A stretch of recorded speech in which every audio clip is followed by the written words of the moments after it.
Hello friends, ఈరోజు మనము నెదర్లాండ్స్లో ఉండే ఇండియన్ రెస్టారెంట్కి వెళ్తున్నాము. మా డాడీ ఏం ఆర్డర్ చేయాలో చూస్తున్నాడు. ఎంట్రన్స్లో వినాయకుడి డెకరేషన్ భలే ఉంది కదా.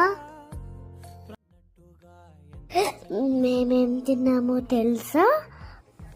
కడాయి paneer, chicken lollipop, Apollo fish, butter naan, mango lassi. ఇవన్నీ అయితే మేము తిన్నాం. బిల్ అయితే 70 euros అయింది ఫ్రెండ్స్.